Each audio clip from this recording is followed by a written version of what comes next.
მუსლიმურ ეკოლოგიურ და სტიქიურ საფრთხებზე საუბარი უკვე მოამბის სტუმრის ბლოგში გაგრძელდება, სადაც სტუმარი მერის ეკოლოგიისა და გამწვანების საქალაქო სამსახურის უფროსი ბიზინა გიორგობიანი იქნება, მანამდე კი დღის სხვა მთავარი თემების შესახებ.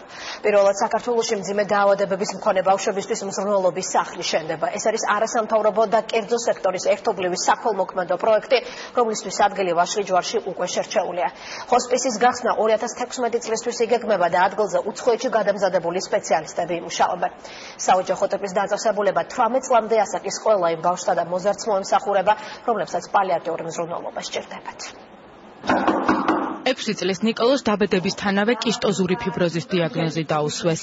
დაავადება გენეტიკური და უკურნებელია. ნიკოლოს სასუნთქი ორგანოებისა და კუჭ-ნაწლავის ფუნქცია აქვს დარღვეული. მას დამოუკიდებლად აპარატის გარეშე სუნთქვა მხოლოდ 20-30 წუთი შეუძლია. ნიკოლოზის მსგავსად ქრონიკული და უკურნებელი სენის დაავადებული რამდენიმე ასეული ბავშვია. 2016 წლის ბოლოს სწორედ ამ ბავშვებისათვის საქართველოში პირველი ბავშვთა ჰოსპისი გაიხსნება.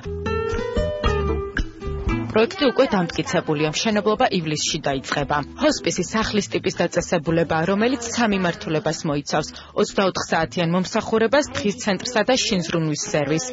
ჰოსპისის უმთავრესი პირობა ოჯახური ტიპის გარემოს შექმნაა. მიხარია, რომ 2016 წელს უკან ჯერა იქნება აშენებული ჰოსპისი, სადაც იქნება როგორც 24 საათიანი მომსახურება ბავშვებისთვის, ასევე დღის ცენტრი, სადაც ისინი დღეს გაატარებენ და ასევე იქნება შინზრუნვა, როდესაც ექიმები და ექნები მივლენ მძიმე დაავადებული ბავშვების სახლებში. ბავშვთა ჰოსპისი პალიატიური მზრუნველობის საჭიროების მქონე პაციენტებისათვის იხსნება. პალიატიური მზრუნველობა სამედიცინო მომსახურებასთან ერთად ასევე ბავშვისა და ოჯახისათვის ფსიქოლოგიურ მხარდაჭერასაც გულისხმობს. ცენტრის გახსნამდე ბავშვები უკვე 2 თვეა შინზრუნვის სერვისით სარგებლობენ.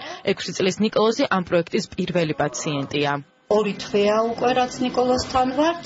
დავდივართ საჭიროების შემთხვევაში, ძირითადად დაგეგმილი არის ვიზიტები კვირაში ერთხელ, ვარჯიშებს ვუკეთებთ პერიოდულად, იქ პარამეტრებს ვუზომავთ, ტემპერატურა იქნება, წნევა იქნება. ვენის დაყენება პრობლემა იყო, ის პრობლემა იყო, მე ხან ვერ ვაყენებ ვენას და აი გოგოები მოდიან, როცა დამჭირდება ვენასაც აყენებენ, გადასხმასაც უკეთებენ. როცა ანტიბიოტიკი დამჭირდება, ანაი რაღაცა თვითონაც თავისი რომ მოდიან პამპერსია, სტერილური მასალა, რა მედიკამენტია, კუჭ-ნაწლავის მოვლენის საშუალება, ყოველთვის თანაკლე იციან რა ჭირდება ნიკოლოზს. ჰოსპისის მშენებლობაზე თანამშრომლობის მემორანდუმი დღეს გაფორმდა.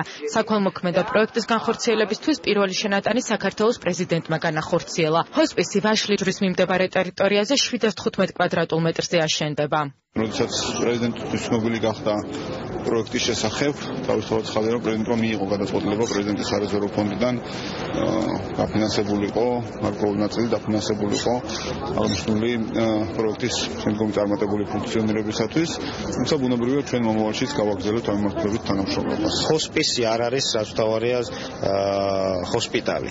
ჰოსპისი არის ისეთი დაწესებულება, სადაც ბავშვებს ძირითადად პალიატიური მზრუნველობის საჭიროების მქონე ბავშვებს გაეწევათ დახმარება, ძირითადად ფსიქოლოგიური დახმარება მათ და მათ მშობლებს. საქართველოში ზრდასრულთათვის პალიატიური მზრუნველობის 2 ჰოსპისი უკვე არსებობს.